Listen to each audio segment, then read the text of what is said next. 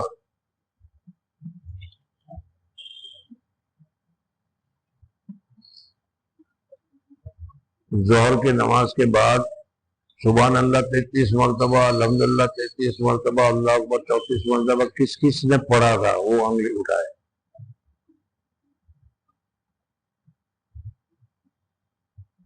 دیکھیں تمہارا معمول ہے وہ میں نے بتا دیا ہے، تمہیں معمول ہے، ہاں ہمارا معمول ہے، یہ کہنے سے میں مروب نہیں ہو جاتا۔ ہاں اگر ابھی اصل میں کہا ہوتا تو سب اٹھا دیتے کہ ہم نے پڑھا ہے، ہم نے پڑھا ہے۔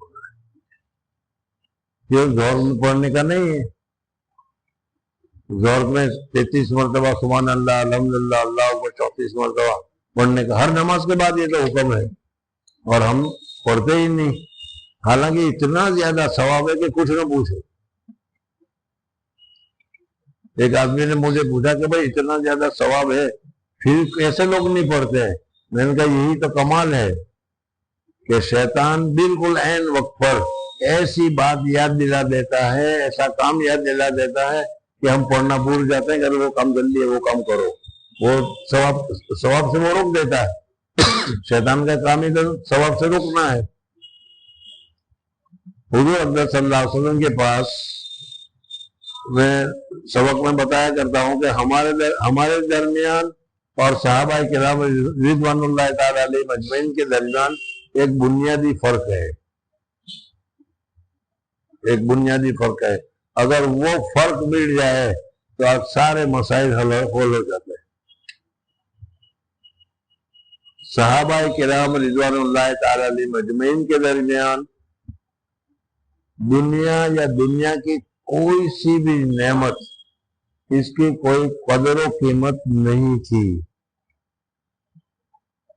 ان کے نزدیک قدر و قیمت تھی تو نیکیوں کی قدر قیمت تھی، جس میں نیکیاں زیادہ ملتی ہو وہ کم کرو،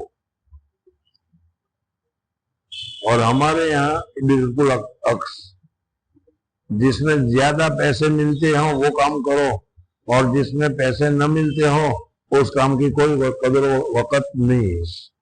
چاہے تو دیکھ لینا جہاں بھی ہوگا یہ بنیادی فرق یہی نظر آئے۔ حضرت عبداللہ ابن عمر رضی اللہ تعالیٰ عنہ کا واقعہ حدیث میں ذکر کیا گیا ہے کہ انہوں نے حضرت عائشہ صدیقہ رضی اللہ تعالیٰ عنہ سے بات سنی پردے کے پیچھے کہ حضور صلی اللہ علیہ وسلم نے فرمایا کہ جو قبر دفن میں کسی میت کے دفن کرنے میں شریک ہوا اور جنازے کی بھی نماز پڑھی، دفن میں بھی شریک ہوا تو اس کو 2 نیکی ملے گی، اور جو جنازے میں شریک ہوا، جنازے کی نماز میں شریک ہوا، دفن میں شریک نہیں ہوا تو اس کو 1 نیکی ملے گی۔ سمجھنا گیا؟ حضرت عبداللہ ابن عمر رضی اللہ تعالیٰ عنہ کو یہ معلوم نہیں، یہ حدیث معلوم نہیں تھی، تو ضروری نہیں کہ صحابہ کو سب حدیث سے معلوم ہو، معلوم نہیں تھی، اس لیے وہ جنازے کی نماز میں شریک ہوتے تھے، دفن میں شریک نہیں ہوتے تھے۔ لیکن جب حضرت عائشہ صدیقہ رضی اللہ تعالیٰ عنہ سے یہ حدیث انہوں نے سنی تو ان کو خیال آیا، اور خیال آنے کی وجہ سے کہا کہ یا اللہ، پھر تو ہم نے کتنے جنازے میں صرف نماز میں شرکت کی، دفن میں شرکت نہیں کی، بہت ساری زیانہ قراریت، بہت ساری قراریتیں ہم نے ضائع کر دی، تو یہ نیکیاں نہ ملی، ان کا ان کو افسوس ہوا۔ سمجھنا ہے کہ ہم نے نیکیاں کمانا رہ گیا ہم سے، نیکیاں کمانا چھوٹ گیا ہم سے، اور ہم کو نیکیاں کم ہو سے کوئی فرق نہیں پڑتا۔ ہاں 5 روپے کم ملے تو وہ فرق پڑے گا کہ 5 روپے کم کیوں ملے، 5 روپے زیادہ ملنے چاہیے تھے۔ اس لیے کہ ہمارے نزدیک پیسے کی قیمت زیادہ ہے۔ آج بھی اگر ہم نیکیوں کے اہتمام بڑھا لیں، نیکیوں کی طرف متوجہ ہو جائیں، تو اللہ تعالیٰ آج بھی ہم کو وہ نعمتیں دے سکتا ہے۔ وَلَا تَهِنُوا وَلَا تَحْزَنُوا وَأَنْتُمُ الْأَعْلَوْنَ، پھر کیا ہے، ان کنتم مؤمنین، اگر تم کامل مومن ہو تو۔ اور کامل مومن جو ہوتا ہے وہ دنیا کی طرف توجہ نہیں کرتا، آخرت کی طرف توجہ کرتا ہے، اس لیے کہ دنیا تو دھوکہ کی چیز ہے۔ لاکھوں کروڑوں روپے اگر ہمارے پاس آ جائے تو کیا فائدہ، کروڑوں روپے آ گئے اور کل کو موت آ گئی تو کیا ہوا؟ موت کا کوئی ٹھکانہ ہے، سمجھنا ہے۔ اور کروڑوں نیکی آ جائے تو کل کو موت آ جائے گی تو بھی کروڑوں کا ثواب ملے گا، نہیں آئے گی تو بھی کروڑوں کا ثواب ملے گا۔ خیر بہرحال میں اس وجہ سے بتا رہا ہوں کہ دیکھو ہمیں سب کو معلوم ہے، یہ حدیث جو ابھی میں سنا رہا ہوں سب کو معلوم ہے کہ حضور اکرم صلی اللہ علیہ وسلم کے پاس غریب صحابہ کی ایک جماعت آئی، اور غریب صحابہ نے حضور اکرم صلی اللہ علیہ وسلم سے کہا کہ یا رسول اللہ صلی اللہ علیہ وسلم، مالدار صحابی جو ہیں، حضرت عثمان غنی، حضرت عبد الرحمن بن عوف وغیرہ وغیرہ، مالدار صحابی ہیں، وہ تو ہماری طرح عبادت بھی کرتے ہیں، 5 نمازیں پڑھتے ہیں، قرآن پاک کی تلاوت اور یہ سارے کرتے ہیں، لیکن اللہ تبارک و تعالیٰ نے ان کو مال دیا ہے، اس لیے وہ اللہ کے راستے میں مال خرچ کرتے ہیں، اور اس مال کے خرچ کرنے کی وجہ سے وہ جنت کے اونچے اونچے درجات حاصل کر لیں گے، اور ہمارے پاس تو مال ہے نہیں، غریب لوگ ہیں ہم، تو کھانے کو بھی 2 پیسے نہیں، پہننے بھی کپڑے نہیں، تو ہم تو مال کو اللہ کے راستے میں خرچ نہیں کر سکتے، تو یہ اونچے اونچے درجے پر پہنچ جائیں گے اور ہم نیچے درجے پر رہیں گے۔ صحابہ کو کیا فکر ہوئی وہ سمجھ میں آئی؟ یہ فکر آئی کبھی ہمارے ذہن میں کہ یہ تو 5 وقت کی نماز پڑھتا ہے اور کیا ہے صف اول میں نماز پڑھتا ہے، اور مجھ سے تو نماز جماعت کے ساتھ نہیں پڑھی جاتی، نہیں آتا، ہماری توجہ ہی نہیں ہے اس کی طرف۔ حضور اکرم صلی اللہ علیہ وسلم نے صحابہ کرام رضوان اللہ تعالی علیہم اجمعین کو، جو غربا تھے، ان کو بتایا کہ چلو میں تم کو ایک بات بتاتا ہوں، اللہ تعالیٰ نے اس میں اتنا ثواب رکھا ہے، اتنا ثواب رکھا ہے کہ اگر تم اس کے اوپر عمل پیرا ہو جاؤ تو یہ مال کما کر جو اونچے اونچے درجے حاصل کر رہے ہیں، تم کو بغیر مال کے بھی اللہ تعالیٰ وہ اونچے درجے دے دے گا۔ صحابہ کو اور کیا چاہیے گا؟ پوچھا کیا ہے؟ تو حضور صلی اللہ علیہ وسلم نے فرمایا کہ ہر نماز کے بعد، فرائض نماز کے بعد، سبحان اللہ 33 مرتبہ، الحمدللہ 33 مرتبہ اور اللہ اکبر 34 مرتبہ پڑھ لیا کرو۔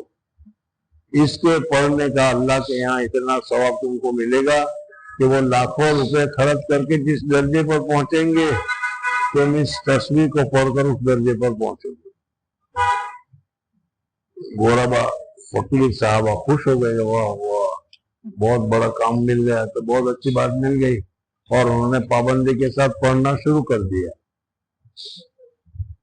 لیکن وہ صحابہ جو تھے وہ بھی حضور صلی اللہ علیہ وسلم کے زمانہ کے تھے مالدار، ہمارے یہاں کے مالدار ہوتے تھے کہ کر دیں تو ان کو، ہم جو پیسے کما کر جو درجات حاصل کر رہے ہیں وہ بہت اونچے ہیں، ہم کو ضرورت نہیں ہے۔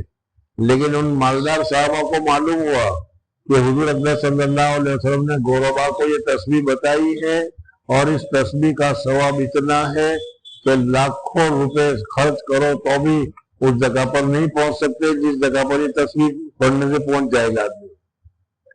تو پھر صحابہ نے کہا کہ ہم بھی شروع کر دیتے ہیں، ہم بھی پڑھتے ہیں۔ انہوں نے بھی پڑھنا شروع کر دیا، مالدار صحابہ نے بھی پڑھنا شروع کر دیا۔ اب جب ان غربا کو معلوم ہوا کہ مالداروں نے پھر پڑھنا شروع کر دیا ہے تو پھر شکایت کی حضور صلی اللہ علیہ وسلم سے کہ یا رسول اللہ صلی اللہ علیہ وسلم، آپ نے جو تسبیح ہمیں بتائی تھی وہ تو مالدار نے پڑھنی شروع کر دی، وہ تو پھر آگے نکل جائیں گے۔ تو حضور اکرم صلی اللہ علیہ وسلم نے فرمایا ذالک فضل اللہ یؤتی من یشاء، یہ اللہ تبارک و تعالیٰ کا فضل ہے، اللہ تبارک و تعالیٰ جس کو چاہے عطا کرتا ہے۔ اب اس میں یہ تو پوری حدیث میں نے تمہارے سامنے ذکر کر دی، اس میں جو سیکھنے کی چیز یہ ہے کہ ہم کس درجے میں ہیں، غربا کے درجے میں ہے، مالداروں کے درجے میں ہے، یا ہمارا عمل کس قسم کا ہے، ہماری تعلیم کس قسم کی ہے، ہم کس قسم کا چیز کر رہے ہیں، کیا فائدہ اٹھا رہے ہیں۔ جاہل تو یہ کہ اس کو معلوم ہی نہیں، جاہل جو آدمی ہے اس کو تو معلوم ہی نہیں کہ یہ پڑھنے کا ثواب ہے، یہ پڑھنے کا اتنا ثواب ہوگا۔ ہم کو تو حدیث کے ذریعے سے پتہ چلا ہے کہ مالداروں کو یہ ثواب ملتا ہے، غریبوں کو یہ ثواب ملتا ہے، لیکن اس کے باوجود ہم پڑھتے ہیں یا نہیں۔ کبھی تو آپ کہہ رہے ہیں ہاں، تو میں نے کہا اچھا چلو ظہر کے بتا دو کہ ظہر کے بعد سبحان اللہ 33 مرتبہ، الحمدللہ 33 مرتبہ، اللہ اکبر 34 مرتبہ کتنوں نے پڑھا تھا، کتنوں نے پڑھا دیکھ لیا آپ نے۔ یہ ہے ہمارا عمل، سمجھنا ہے۔ ہم لوگ سنتے بہت ہے لیکن عمل کرنے کے درجے میں آ جائے تو پھر عمل ہم سے نہیں ہوتا یا نہیں کرتے، سستی ہے۔ صحابہ کرام سے اگر عمل نہیں ہوتا تو افسوس کرتے تھے۔ دیکھو حضرت عبداللہ بن عمر نے کہا کہ میری کتنی خرابیتیں، نیکیاں کتنی چھوٹ گئی، لیکن ہمیں کوئی نیکیوں کے چھوٹنے کا غم نہیں۔ ہاں 5 روپے جیب میں سے گر جائیں گے تو صبح سے شام تک 25 مرتبہ سوچو کہ کہاں پڑ رہا ہے، کہاں گیا ہے، کہاں گیا ہے۔ اس لیے کہ 5 روپے کی قدر ہے، نیکی کی قدر نہیں ہے۔ چلو پڑھ کیا ہے۔ ارشاد فرمایا کہ ایک مرتبہ فقراء صحابہ رضوان اللہ تعالی علیہم اجمعین حضور اکرم صلی اللہ علیہ وسلم کے پاس آئے اور کہا کہ حضور صلی اللہ علیہ وسلم، یہ مالدار لوگ نماز روزے میں تو ہمارے برابر ہے مگر وہ صدقہ کرتے رہتے ہیں اور ہم لوگ اس سے محروم ہیں، اس طرح ثواب میں ہم ان سے پیچھے رہ جائیں گے۔ تو حضور صلی اللہ علیہ وسلم نے ان کو تسبیح فاطمی سکھلائی کہ ہر فرض نماز کے بعد پڑھا کرو، 33 مرتبہ سبحان اللہ، 33 مرتبہ الحمدللہ اور 34 مرتبہ اللہ اکبر۔ وہ پڑھنے لگے۔ مالداروں نے دیکھا کہ یہ لوگ کچھ پڑھ رہے ہیں تو انہوں نے بھی وہ تسبیح شروع کر دی۔ اس پر ان فقراء صحابہ رضوان اللہ تعالی مجمعین نے حضور اکرم صلی اللہ علیہ وسلم نے خدمت میں عرض کیا کہ حضور صلی اللہ علیہ وسلم، یہ تو وہ بھی پڑھنے لگے۔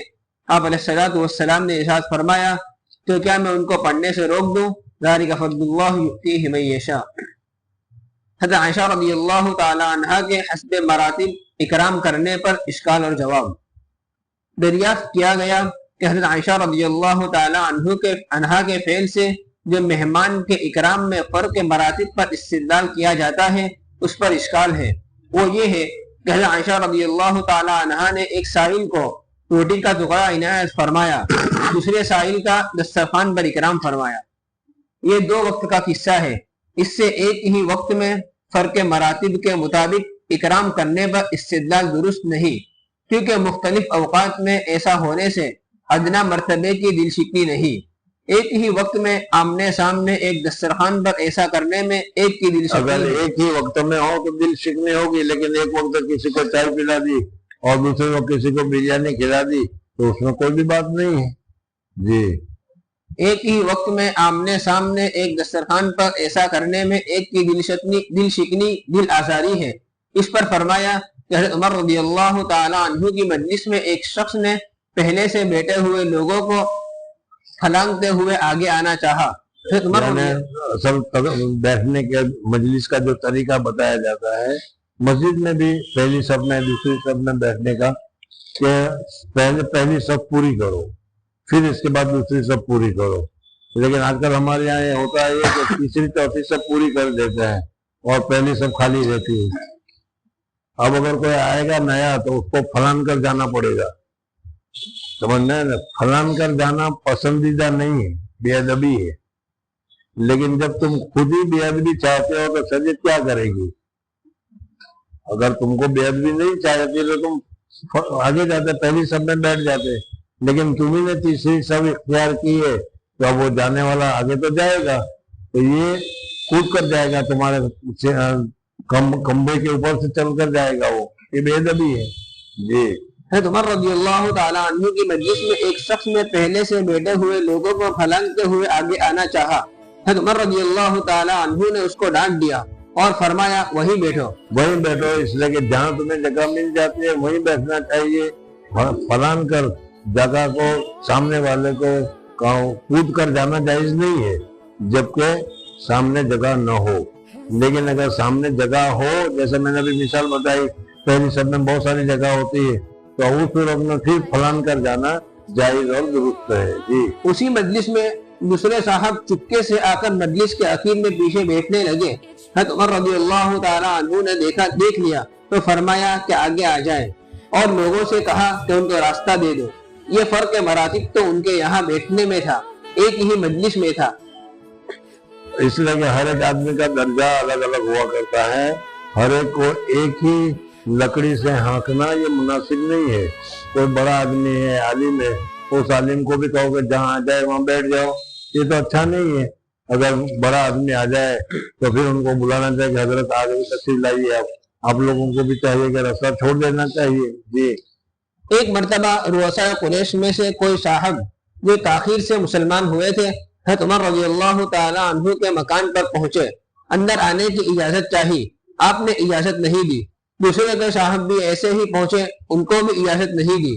تیسرے صاحب بھی ایسے ہی پہنچے, ان کو بھی اجازت نہیں دی.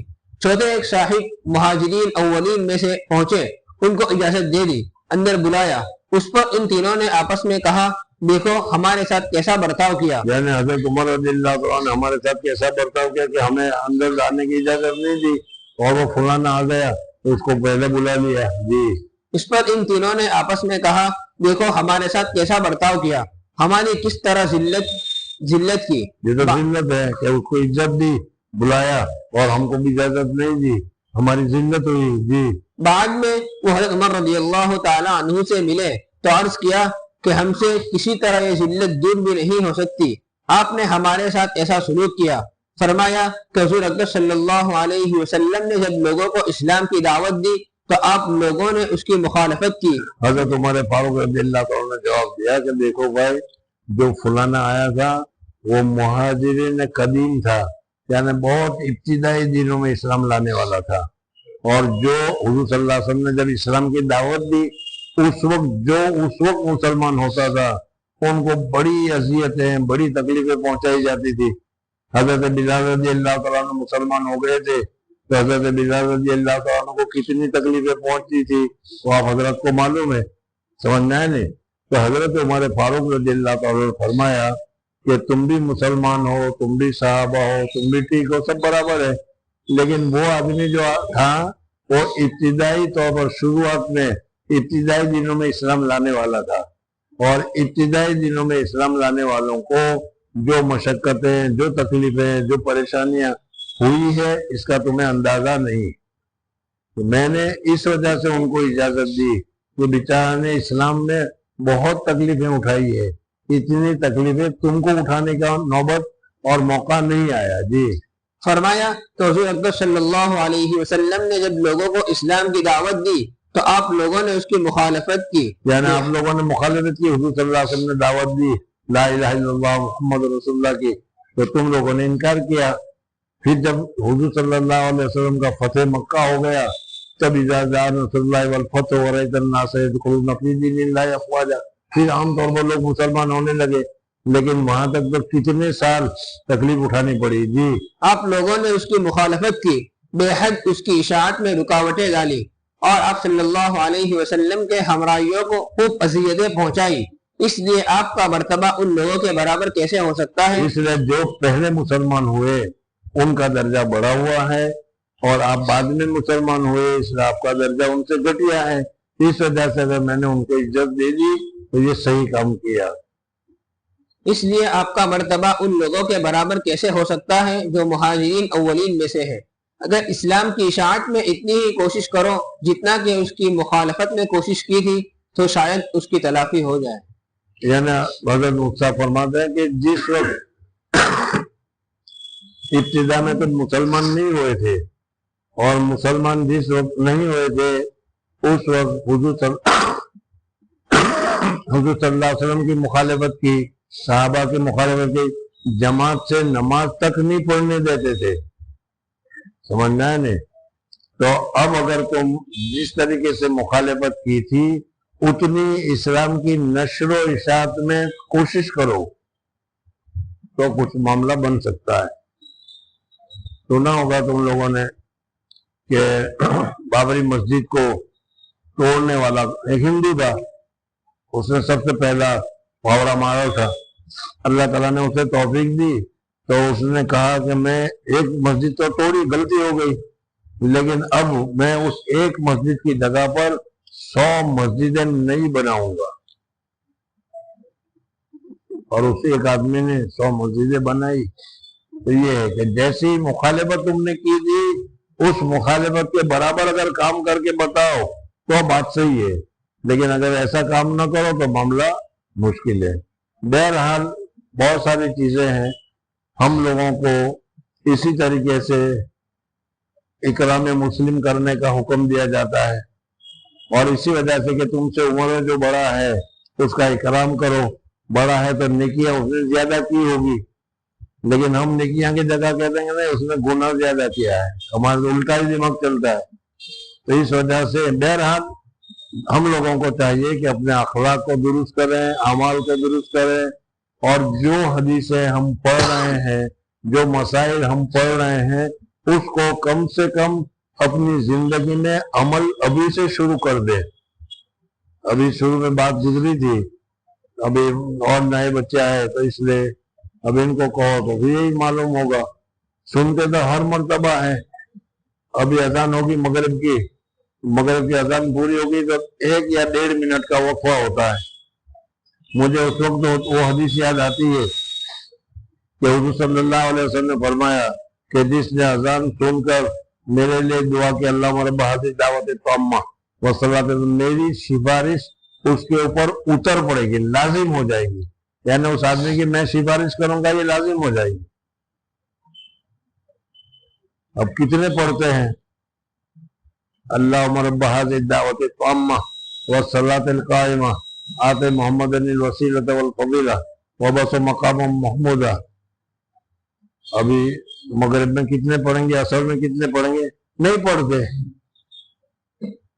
مولانا یونس صاحب جونپوری رحمۃ اللہ تعالی علیہ، ان کی ایک مقولہ مجھے یاد آتا ہے، وقت ہو گیا، وہ کہتے ہیں کہ اس سے اچھا تو تھا کہ ہم گاؤں کے مکتب میں پڑھتے تھے۔